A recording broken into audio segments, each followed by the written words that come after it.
Bonjour à toutes et à tous, bienvenue dans ce nouvel épisode du Wake Up Cast, le podcast qui éveille l'engagement sommeillant en vous. On vous propose de prendre le petit déjeuner avec une personne engagée.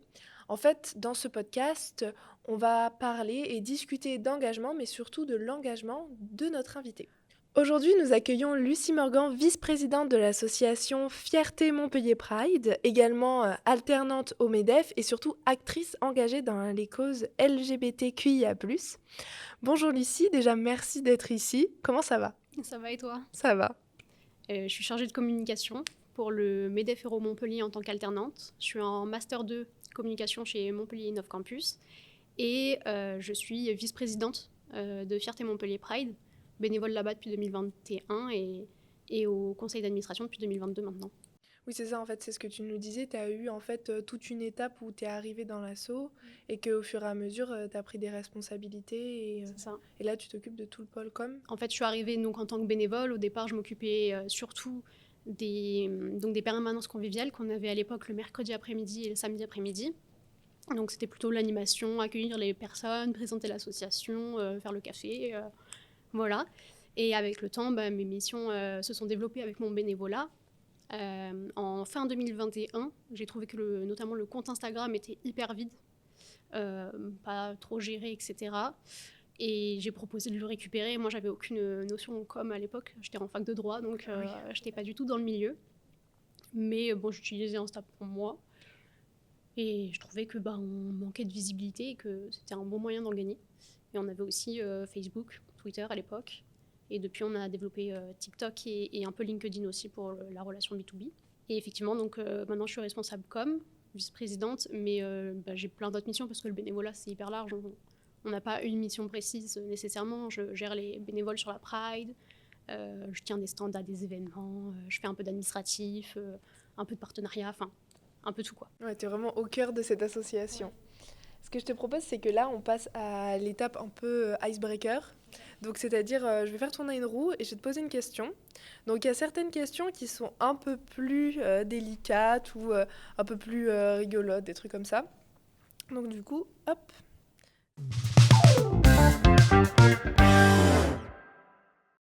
Alors, c'est tombé sur noir. Lequel tu préfères entre tes chats? Apparemment, t'as plusieurs chats. Oui, j'ai plusieurs chats. Déjà, j'ai des chats chez mes parents, j'ai toujours eu des chats. En fait, j'ai mon chat et puis j'ai le chat de mon copain. On a quand même chacun notre chat. Mais au final, le chat de mon copain est plus proche de moi et l'autre préfère lui. C'est un peu le truc. Donc, ouais, il y en a une qui est plus timide et l'autre qui est plus câlin. Donc, comme ça, je vais plus faire des câlins à celle qui en demande plus, quoi. Ok. Mais ouais, c'est difficile de choisir entre ces chats. Je pense que c'est Mathéo qui avait déjà réfléchi aux questions. Ce que je te propose, c'est qu'on passe au photolangage. Quelle image représenterait ton engagement? Donc, il y a une image où il y a un immeuble qui est un vieil immeuble qui est en train d'être détruit. Et moi, je l'interprète comme on détruit un immeuble pour en reconstruire un nouveau bien derrière. Et mon engagement, c'est un peu ça, c'est travailler sur l'image qu'aujourd'hui peuvent avoir les gens, les préjugés, etc. Les déconstruire pour construire quelque chose de nouveau avec une meilleure image. Oui. T'as déjà été, par rapport à ça, je me permets de poser des questions, t'as déjà été confrontée à cette situation-là où les gens ils avaient des préjugés et tu devais être un peu la médiatrice Au lycée, j'ai travaillé sur l'organisation du 17 mai, qui est la journée internationale de lutte contre les LGBTI-phobies. Et donc avec des amis, ce qu'on avait imaginé à l'époque, c'était de faire une salle choc. Ça avait été hyper dur de l'organiser, mais en fait l'idée c'était, donc j'avais passé des soirées et des soirées sur les réseaux sociaux à screener des commentaires, des messages qui avaient pu être reçus par des personnes LGBT, notamment le compte Aggressively Trans. C'est des messages hyper durs, franchement, qu'elle avait reçus à l'époque. Elle en reçoit toujours aujourd'hui, malheureusement. Et donc, en fait, je les avais tous imprimés en gros avec mes amis. Donc, on avait créé cette salle, on avait accroché tous les commentaires, tous les trucs sur le mur. On avait mis un peu dans la pénombre avec une musique, une ambiance un peu stressante et tout. Et en fait, on faisait rentrer des classes dedans. Et donc, on avait des classes qui étaient plus ou moins difficiles. Et après, on avait une deuxième salle où on débriefait un petit peu, on parlait, etc. Et donc là, effectivement, les salles un petit peu difficiles, Ouais. c'était compliqué, mais en même temps, c'est un bon souvenir parce que je me souviens que, par exemple, les STI 2D, on savait que les élèves étaient plus LGBT-phobes que d'autres classes. Et donc, c'était plus difficile de les recevoir. Euh, et il y a une personne dans leur classe qui avait dit, on leur avait posé la question, bah, qu'est-ce que ça vous a fait de rentrer dans cette salle? Comment vous vous sentez en sortant? Et elle avait dit, bah, en fait, ça donne envie de les aider. Et du coup, j'ai retenu comme un épisode hyper positif dans mon engagement. Mais c'est vrai que ça n'avait pas été facile de créer toute cette organisation. Moralement, c'était difficile. Ouais, et toi, t'étais étudiante, enfin, t'étais lycéenne ou alors c'était Ouais. en dehors? Ah oui, en J'étais plus. lycéenne, ouais, j'étais lycéenne, j'étais en première à l'époque. Ouais. Première ou terminale, je sais plus. Et ça n'avait pas été facile de passer tout ce temps au milieu de la haine sur les réseaux sociaux. Ouais. C'était pas facile, mais ça avait eu son effet, donc j'étais contente du résultat, quoi. Est-ce que maintenant tu peux choisir une image qui correspond en fait, au moment où tu t'es dit bah là, il faut que je m'engage pour cette cause-là? J'hésite entre l'image du panneau qui marque il y a une nouvelle route, etc., qui montre plusieurs chemins, et celle où il y a plusieurs rails. Parce qu'en fait, j'ai pas forcément choisi de m'engager, que ce soit pour la cause LGBT QIA+, ou que ce soit pour d'autres causes, parce que j'ai fait plein de choses. Mais en fait, c'est venu à moi. C'est une route qui s'est un peu... Enfin, qui a croisé la mienne. Enfin, je sais pas comment ça Ouais, s'est fait, c'est un mais peu imposé, quoi. voilà, c'est des amis que j'ai rencontrés, c'est des gens qui ont croisé ma vie, qui ont fait que j'ai eu envie de m'engager plus là-dedans que peut-être dans autre chose. Mais voilà, je mettrai ça parce que c'est vrai que bah, les chemins, même mon engagement, il a pris différents chemins après, parce qu'il y a plusieurs façons de s'engager pour telle ou telle cause. Donc je pense que je choisirais une de ces deux images, mais pour moi, elles veulent dire un petit peu pareil. Enfin, je les interprète de la même façon. Ouais. Quand tu dis que ça c'est un peu, en fait, c'était un peu ancré en toi, on en discutait tout à l'heure, que l'engagement c'était un peu une culture familiale. Ça c'est vraiment génial. Est-ce que tu peux en parler un peu comment dans ta famille ça fonctionne? Bah, dans ma famille, j'ai ma grand-mère qui est surtout très, très engagée, que j'ai toujours vu faire des dons à des gros organismes comme l'UNICEF, WWF, Médecins sans frontières, etc. Mes parents aussi en font. Donc ma grand-mère, elle est engagée aussi dans une association, dans un refuge pour chats. Donc en fait, j'ai toujours vu ma famille engagée quelque part. Donc en fait, pour moi, c'était hyper naturel. Enfin, l'engagement, je ne l'ai pas choisi d'être engagée, etc. C'est venu naturellement, quoi.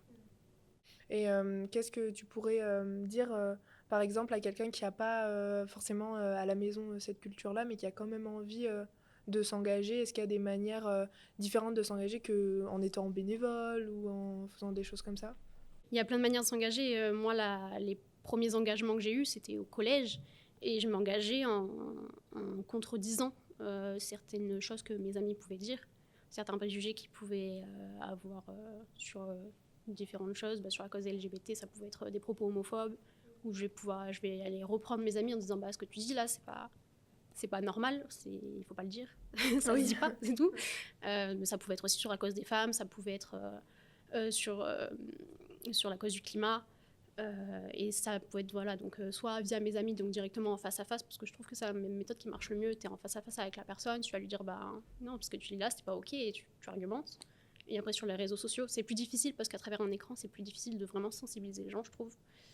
Surtout via les commentaires, mais je sais que j'utilisais aussi cette méthode-là. Ouais, c'est hyper anonyme en fait les réseaux, donc c'est plus facile de déverser sa haine et plus C'est ça. difficile d'apporter du juste milieu, de la demi-mesure. C'est ça, les gens vont vous répondre plus violemment, je dirais, sur les réseaux sociaux. Donc il faut savoir que voilà, quand on s'engage sur les réseaux sociaux en allant répondre aux commentaires, etc., bah, il faut faire quand même attention à soi, à sa santé mentale, etc., parce qu'on va potentiellement avoir en face des gens qui sont vraiment pas du tout ouverts à la discussion. Et en plus, via les commentaires, c'est hyper difficile de vraiment aller capter leur attention et dire bah non, arrête de dire ça, en fait, tu fais du mal à des gens. C'est ça, et je trouve qu'en ce moment, il y a un mouvement, je sais pas si t'as vu, c'est beaucoup surtout d'influenceuses, enfin, malheureusement, qui en fait reçoivent des haines de la part d'hommes, qui disent oh, oui, t'es moche, ou des trucs comme ça, ou des trucs bien plus violents, et en fait, tout simplement, bah, elle affiche les photos de profil. Et après, il y a aussi je crois qu'il est québécois. Et en fait, ce qu'il fait, c'est que bah, il a une manière de s'habiller propre à lui, propre à son identité, qui est hyper colorée, etc. Et il reçoit plein de messages d'hommes que ça les dérange en fait, et qui reçoit plein de messages genre ah tu t'habilles, bon évidemment avec plein de noms d'oiseaux on va dire. Et je trouve ça cool que maintenant ça change parce qu'il prend en fait tout simplement, il montre pas les visages, mais il prend en fait les commentaires, il les montre et il dit, il fait de l'humour en fait dessus en disant bah en fait toi tu t'habilles comme je m'habillais il y Bah, a 10 ans de ça, donc au final, on Ah disait la oui, même chose. j'ai vu la vidéo. Ok, Ouais. c'est bon, je vois, je connais pas le nom, mais voilà, j'ai vu une vidéo, effectivement. Oui, bah après, chacun se protège comme il peut sur les réseaux sociaux. Il y en a beaucoup qui disent, bah, si tu as choisi de t'afficher sur les réseaux sociaux, il fallait t'attendre à recevoir de la haine. Mais en fait, quand on choisit d'aller sur les réseaux sociaux, de prendre la parole dessus, on ne pense pas forcément immédiatement que les gens vont nous envoyer de la haine. On n'a pas. Enfin, pour nous, les gens, ils vont être bienveillants potentiellement avec nous, ou alors ils vont juste passer, mais pas faire attention à nous. Et en fait, non, il y a plein de gens qui juste vont prendre le temps d'envoyer des messages haineux ou me laisser des commentaires. Des fois, c'est des messages privés. Mais effectivement, bah, il faut. C'est difficile de prendre de la distance quand même quand on reçoit ce genre de message. Donc je comprends qu'il y en ait qui affichent, même si potentiellement bah, ça peut entraîner du harcèlement en ligne. Mais je comprends qu'il y en ait qui utilisent ça comme mécanisme de défense parce que malheureusement, quand tu en reçois 10, 100 plus par jour, bah, à un moment donné. Surtout quand c'est que sur tes vêtements ou des choses que tu peux retirer, ça va, mais quand c'est propre à ton Ouais. identité, femme ou genre ou oui, identité de genre ou alors même ton physique ou ta sexualité, c'est des choses que tu peux pas changer. Donc en fait, tu peux rien y faire et je trouve que d'avoir ce mouvement-là de se dire bon bah je fais un pas de recul, c'est super dur à faire. Donc ce que je te propose, c'est qu'on passe à une autre chronique. Du coup, là, c'est la chronique normalement de Mathéo. Et c'est un petit peu la fact qu'on a trouvée sur toi. Tu voulais faire Montpellier-Nîmes à pied avec une de tes amies. Je l'ai fait, je l'ai fait. Et au bout de Je l'ai fait 3 en heures, partie. vous n'avez pas assumé apparemment ce qui a marqué et vous êtes rentrés. Non, pas au bout de 3 heures, on y a passé la journée. Non, en fait, donc ça, je l'ai préparé. Ça devait se faire sur 2 jours et demi. Ouais. Non, sur 2 jours, quoi. En fait, j'avais cours le vendredi, j'avais cours le lundi. Donc, en fait, on partait samedi matin, on devait être rentré dimanche soir. Et donc, on est fait Montpellier-Nîmes à pied. Enfin, plus exactement Jacou-Nîmes, parce que c'est de là que partait le chemin de Compostelle qu'on voulait prendre pour faire le chemin. Et de Nîmes, après, on prenait le train par contre pour rentrer, parce qu'il y a quand même beaucoup d'heures de marche. Et non, c'est pas qu'on n'a pas assumé, on est parti donc à pied avec une copine. On a marché toute la journée, on est parti à 7h du matin, on a pris le tram jusqu'à Jacou, on a commencé à marcher et on s'est arrêté à 21h. Donc on n'avait pas de logement le soir, on avait prévu de dormir à la Belle Étoile, on avait pris les sacs de couchage sur le dos. Et on s'est installé dans un champ, etc. Et en fait, au milieu de la nuit, je me réveille et le ciel noir. Mais noir, quand je me suis dit, mais on était au milieu de nulle part. Enfin, il y avait un hôtel à côté, mais fermé. Enfin, je veux dire, il était 3h du matin. Donc je me réveille, je vois la pluie qui arrive. Je réveille ma pote, je lui dis là c'est Pauline, je lui dis mais là, faut qu'on fasse quelque chose, on peut pas rester là. Enfin, je veux dire, il y a la forêt devant, la forêt derrière. Nous, on est au milieu d'une clairière, on est au milieu de nulle part. Et ça, ouais, c'était un peu le bazar. On a eu de la chance, on est allé vers l'hôtel en se disant peut-être on va trouver un abri. Mais en fait, les vérandas étaient toutes bloquées. Il y avait un petit cabanon dans le jardin, il était fermé à clé, donc pas moyen du tout de s'abriter. En fait, on était vraiment. Puis on était 2 meufs toutes seules au milieu de la nuit, Oui. tu vois ce que je veux dire. Et en fait, il y a un mec qui sort de l'hôtel en voiture parce qu'il y avait une soirée dans l'hôtel du fils de la patronne, un truc comme ça. Enfin, il sort, il nous dit je vais à OB. Et il nous propose de nous déposer. Donc, déjà, le mec, on ne connaît ni d'Adam ni d'Ève, mais bon, il a l'air sympa. On monte dans la voiture. Il nous dépose à OB. Il nous dit vers 6h du matin, il y a le premier bus qui passe à OB, vous pouvez rentrer à Montpellier. Parce que nous, là, on commence à avoir peur. On se dit, voilà, il va pleuvoir et tout. Merci bien. On voulait faire l'aventure, mais faut pas déconner. Pas trop l'aventure quand même, on reste par ici. C'est bon, quoi. Et donc, on va à OB et en fait, on s'assoit à l'arrêt de bus qui était abrité. On se dit, jusque-là, il pleuvait pas, déjà, on avait de la chance. Mais quand même, le ciel très menaçant. Hein. Et en fait, on a eu peur. En vrai. Il y avait un groupe de mecs et tout qui commence à passer. On se dit, bon, voilà, on est un peu flippés. Il s'est rien passé, hein, vraiment. Donc, on a flippé de ouf. Et j'ai appelé tous les taxis du monde. Uber, il n'y avait rien. À cette heure-là de la nuit, il n'y avait rien. Il était 4h du matin à ce moment-là. Que dalle. Ouais, quand même 2 heures que dalle. attendre, Les taxis, quasiment personne nous répondait. Donc, le premier taxi qui répond, je me dis, venez nous chercher, ramenez-nous à Montpellier. Ça m'a coûté 150 balles de rentrer, mais en vrai, je suis arrivée, déjà, j'avais mal aux pieds, j'avais des ampoules, mais comme je n'ai jamais eu de ma vie, parce que j'avais des chaussures de marche, mais elles étaient neuves, donc je les avais un petit peu utilisées et tout chez moi, mais bon, je venais de marcher 7-8 heures hein, dans la journée. Pour faire Jacou, OB, on était un petit peu après OB, du coup... il faut de la marche, donc mais... je suis rentrée chez moi, il était 5h, 5h30 du matin. Pourquoi vous avez eu envie de faire ça au final? Franchement, c'était un coup de tête. J'ai appelé ma pote, je lui ai dit, ça te dit qu'on fasse Montpellier-Nîmes à pied? Elle m'a dit, bah vas-y, chaud. J'ai jamais compris ce Ok, qu'elle maintenant je comprends mieux Ah qu'il non. me regarde. Le but à la base, c'était de faire Paris-Madrid, je crois, à pied ou un truc dans ce genre-là. Je sais plus ce que je voulais faire, Montpellier-Paris. Ah oui. Enfin, je sais plus ce que je voulais faire à pied, je me suis dit, je vais commencer par un truc facile. Au final, tu l'as fait ou... Et bah non, au final, parce que entre-temps, j'ai pas eu le temps d'organiser ça. Puis pour faire Montpellier-Paris, après, il faut voilà, l'organiser, quoi. Ouais. Faut que tu Mais fasses je pense les que, auberges et tout. en vrai, je l'ai toujours eu dans un coin de ma tête. Mais je pense que si je le fais, après, je l'organiserai mieux. Avec des étapes où je peux dormir au moins à l'abri, me doucher le soir, quoi. Parce que... C'est un petit défi, un petit engagement personnel. Ah, mais j'avais fait... je venais de télécharger WeWord à l'époque. Je l'ai téléchargé le matin, avant de partir. Et je crois que j'avais fait 40 000 ou 50 000 pas. Enfin, c'est pour dire, ouais, voilà, l'état de mes pieds était vraiment... Oui, le taxi était Je bien. marche habituellement, mais à ce point-là, quand même. Voilà, quoi. Et ça n'a rien à voir, mais ça me fait penser que, en fait, tu as parlé d'une chose qui s'est passée, qui t'a marqué aussi pendant ton engagement. Et j'avoue que ça m'a touchée parce que c'est une histoire que j'ai entendue quand moi j'étais au lycée. Et que, et ça a résonné en fait. Je me souviens qu'il y avait cette histoire-là et que tout le monde était inquiet. Et que finalement, en fait, j'en ai plus entendu parler. Et que là, j'ai eu le dénouement. C'est normal. Ouais. C'est que lui, après, il a demandé à ce que on taise l'affaire un petit peu parce que voilà, il voulait reprendre une vie normale. Mais oui, effectivement, je venais d'avoir les réseaux de fierté. Ça faisait quoi, 3 mois que je les avais, parce que je les avais eu en septembre, octobre, et l'affaire, ça date de janvier 2022. Et donc c'est une jeune fille qui nous contacte et qui nous dit, voilà, mon copain vient d'avouer à ses parents qu'il est trans. Et en fait, donc elle était au téléphone avec lui, elle avait entendu sa mère lui donner une gifle, ou je sais plus quelle personne de sa famille lui donnait une gifle. Elle avait entendu qu'il voulait l'emmener en thérapie de conversion. C'est illégal les thérapies de conversion, hein, mais concrètement, une thérapie de conversion, c'est des viols, de la torture, des électrochocs. C'est quelque chose d'horrible pour, soi-disant, faire redevenir les personnes normales. Hein. Donc hétérosexuels et cisgenres, selon les personnes qui les pratiquent. Et donc effectivement, pour nous, c'était une urgence. En fait, on avait une personne qui allait se retrouver dans cette situation. Il fallait faire quelque chose et on savait entre guillemets que les réseaux sociaux pouvaient nous aider à faire accélérer certaines procédures.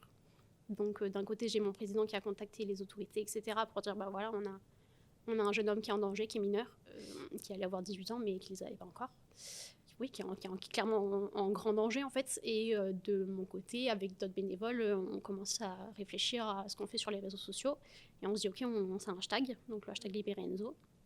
À l'époque, il y avait déjà le compte Rien à guérir qui existait, qui était très actif, et donc on lance ça avec les screens des SMS que sa copine avait pu avoir avec lui, où clairement, ça se voyait dans les SMS en fait qu'il avait peur, qu'il avait besoin d'aide. Et donc on publie ça sur les réseaux, et immédiatement, un buzz, enfin moi je m'y attendais pas. Je pensais qu'il allait avoir un petit peu, mais je m'attendais à une centaine de likes. À l'époque, j'avais... je sais pas, 1000 abonnés, 1500 abonnés sur Instagram maximum, on avait habituellement 40 likes, quoi. Ouais. Là, en moins de 24 heures, on en avait 10 000. Sur Twitter, ça avait été republié par Rien à guérir. Enfin, ça a pris une ampleur énorme, en fait, parce qu'il fallait le retrouver dans les... Je crois qu'on avait 3 jours. Ok. Ouais, elle a dû nous contacter le samedi, et le lundi, il allait partir avec sa famille, on ne sait où. Donc il fallait le retrouver au plus vite, il avait plus de son téléphone puisque ses parents lui avaient pris. Et donc en fait, c'était une urgence, et effectivement, ça a fait le buzz.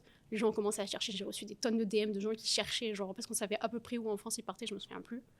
De gens qui allaient sur Google ou je sais pas quoi, screener des potentielles fermes où ils pourraient être enfermés, mais j'étais en mode, il me faut un peu plus de preuves, parce que là, c'est une ferme, quoi, je vais pas aller toquer à toutes les fermes de la région, ça va pas le faire. Donc ça nous aidait pas trop, et au final, il a été retrouvé un peu par hasard, parce qu'il a demandé à une dame dans la rue son téléphone, et il a pu appeler sa copine, donc on a su où il était, et les autorités sont intervenues, mais c'est vrai que ça a permis de faire bouger les choses, et après, il est revenu à Montpellier, il est venu nous remercier et tout, c'était assez incroyable de le rencontrer déjà, parce que quand il est arrivé, qu'il s'est présenté et tout, j'étais en mode ah. Parce que pareil, quand tu es sur les réseaux, tu sais qu'il y a une vie en jeu, mais en même temps tu connais pas la personne, tu vois. Quand tu la rencontres en vrai, que tu te dis purée, il a traversé, il vient nous remercier et tout, c'est assez émouvant quand même. Mais bon voilà, effectivement, après il nous a demandé de supprimer les posts, et pour passer à autre chose aussi. Bah oui, je pense que c'était assez difficile. Ouais. C'est ça. Mais je me souviens que cette histoire, même si du coup j'en avais entendu parler et que j'ai jamais su la fin. Après, j'étais une adolescente assez crédule. Quand j'étais plus jeune, je comprenais pas pourquoi il y avait du racisme envers les personnes de couleur, par exemple. Ouais. Je ne pouvais pas, je me disais, mais ils sont alors qu'il y en a en France, hein. Mais je disais, mais ils sont fous ces Américains, pourquoi? Enfin, c'est quoi la différence entre ces deux personnes, tu vois? Même en étant plus âgée, en étant au lycée, alors que j'avais vu des choses comme ça, mais j'étais totalement crédule. Et vraiment, quand j'ai appris qu'il y avait des thérapies de conversion, ça m'a de nouveau fait un choc, comme quand j'ai vraiment conscientisé qu'il y avait du. Bah aussi, après, bon, je suis blanche, j'ai de la chance et tout, donc j'ai pas connu ça. C'est pour ça aussi que je l'avais pas conscientisé. Et quand j'ai découvert qu'il y avait ça à cause de cette histoire, enfin vraiment, ça m'a fait un choc. Je me dis, mais comment c'est possible que ça existe? Enfin, pourquoi? Et je sais que bah, peut-être que d'autres personnes, cette histoire-là, ça aura fait. Mais du coup, c'est vrai que maintenant, quand on en parle ou quoi, bah, je sais que ça existe. Et en fait, c'est des fois de découvrir des choses, ça permet de soi-même se lancer dans l'engagement. Ouais, c'est vrai que c'était un épisode hyper marquant. Et effectivement, on avait été contactés par les journalistes pour passer à la télé et tout. Il y avait eu des articles. C'était assez. Ouais, c'est sûr qu'on avait eu une visibilité énorme à laquelle je ne m'attendais pas. Et franchement, je veux pas revivre. Enfin, tu t'attends pas à faire un buzz quand tu postes sur les réseaux sociaux. Mais c'est pas forcément hyper joyeux. Enfin, c'est pas forcément hyper agréable à vivre parce que d'un coup, tu as tellement de visibilité. Bien évidemment, il y avait des gens bienveillants qui cherchaient à aider Enzo comme nous. Et il y en a d'autres qui étaient là en mode il a ce qu'il mérite. Et on avait plein de commentaires comme ça. Et donc, moi, je gérais les réseaux. Il fallait que je m'occupe de supprimer ces commentaires-là, etc. Donc, tu te retrouves aussi avec des haters auxquels tu t'attends pas parce que tu passes de quelques abonnés, quelques likes, de temps en temps un commentaire, d'un coup, des tonnes de likes, des tonnes de commentaires, des messages et tout. Et tous ne sont pas bienveillants. Et ça te tombe un peu dessus, quoi. C'est une histoire qui se finit bien, heureusement. Mais donc, du coup, on peut y retirer du positif. Et pourtant, il y aura quand même des gens. Enfin, moi, je sais que c'est actuellement, des fois, tu as des gens à la télé, quand tu vas sur les plateaux là, de chaînes en continu d'information, qui disent des trucs, mais tu dis. Et après, ils disent ah, désolé, on l'a dit, mais on s'est trompé. Et moi, je trouve ça aberrant qu'un journaliste dise des choses comme ça sur. Bon, là, j'ai plus de sujet, il y en a eu tellement. Et j'en dis, mais arrêtez de regarder ces chaînes parce que elles disent des Tu leur fausses donnes de la informations. visibilité. Ouais, elles disent des fausses informations. Après, elles s'excusent, c'est bien, mais c'est trop Mais c'est tard. trop tard parce qu'il y en a qui vont pas avoir les excuses et qui vont pas savoir que l'information est fausse et qui ont vu juste la première vidéo et qui vont prendre la chose pour acquis. Mais ça, c'est sûr que c'est pour ça qu'il faut apprendre aux gens à vérifier les infos, etc. Et à pas tout croire du premier coup. Ça, c'est aussi, c'est une éducation, c'est une culture. C'est ça, et est-ce que tu aurais par exemple un cliché qui revient beaucoup dans la bouche des personnes transphobes ou homophobes ou des choses comme ça que tu aimerais un peu casser Effectivement. Donc il y en a un qui m'énerve énormément, c'est sorti avec Marguerite Stern qui a été reçue par Aurore Berger et qui dit qu'en gros les femmes trans transitionnent pour en gros c'est des hommes pour aller violer des femmes dans les espaces réservés aux femmes, dans les toilettes réservées aux femmes, dans les vestiaires réservés aux femmes, etc. Quand on sait tout ce que les femmes trans qui sont vraiment une des catégories entre guillemets de la communauté qui reçoit le plus de discrimination parce que elles ont à minima une double discrimination. Elles sont discriminées en tant que personnes trans, mais elles sont discriminées en tant que femmes aussi parce qu'elles subissent le sexisme, etc. Donc les hommes peuvent subir aussi, les hommes trans aussi. Mais les femmes trans, elles subissent énormément. Et alors si elles sont noires, elles subissent le racisme en plus. Enfin, il y a tout ça qui s'ajoute. Et quand t'entends ça et tu te dis oui, elles veulent devenir femmes pour aller violer des... Non mais n'importe quoi. Ça c'est vraiment... Je me dis mais à quel moment t'as poussé ta réflexion pour te dire alors c'est que vraiment t'as jamais rencontré de femme trans pour dire ça en fait. Parce que tu rencontres une femme trans, tu te rends compte de tout ce qu'elles vivent, des agressions qu'elles subissent, qu'elles soient physiques dans la rue, qu'elles soient verbales, qu'elles soient sur les réseaux sociaux. Enfin elles ne sont jamais tranquilles. Pour trouver un travail, enfin moi toutes les femmes trans que je connais soit elles galèrent à trouver du travail, soit elles ont dû quitter leur travail pour pouvoir transitionner, soit en fait elles n'ont jamais osé transitionner parce que la société ne leur permet pas en fait. Soit leur famille leur parle plus, c'est vraiment c'est horrible, Ouais. leur quotidien est horrible. Mais il y a Tu peux pas dire un truc pareil. Ouais, c'est clair, mais ce que je me dis, c'est qu'il n'y a aucun droit qui les protège vraiment qu'elles, en fait. Comme n'importe quelle loi, il y a des lois très globales sur les droits humains, etc., qui touchent tout le monde. Oui. Mais des lois pour les femmes trans, Mais par exemple, clairement pas. je trouve ça aberrant qu'il y a plein de raisons pour lesquelles on ne peut pas virer quelqu'un, ce qui est très bien, mais qu'il n'y ait pas cette raison-là en plus, en fait. En fait, elles sont pas forcément... Enfin, la personne, par exemple, dont je parle, qui a dû quitter son travail pour transitionner, elle était prof, il me semble. Et en fait, c'est elle qui a démissionné parce que c'était pas vivable. Oui. Parce que ton quotidien il devient tellement difficile au travail, etc. Surtout quand tu tu es dans un lycée, tu as tes élèves, tu as tes collègues, etc., qui doivent transitionner. En fonction de comment les personnes réagissent en face de toi, plus tu as de collègues, plus tu as de chances qu'il y en ait qui réagissent mal. Et si la majorité réagit mal, c'est difficile de rester. Ton quotidien, il devient horrible. Oui, voilà, si tu te sens pas En fait, c'est toi qui pars, c'est pas eux qui te virent parce que tu transitionnes. Bien évidemment, ce serait pas... Ce serait pas OK. Ça serait pas OK légalement de virer une personne pour ça. Au final, ils te mettent c'est comme le principe de mettre quelqu'un au placard, quoi. Du coup, je te propose de faire une nouvelle chronique, la dernière, qui c'est un peu la mise en situation. Tu veux avoir la suite de cet épisode ? Alors rendez-vous le vendredi 30 mai et surtout, n'hésite pas à t'abonner pour avoir la notification. À très vite !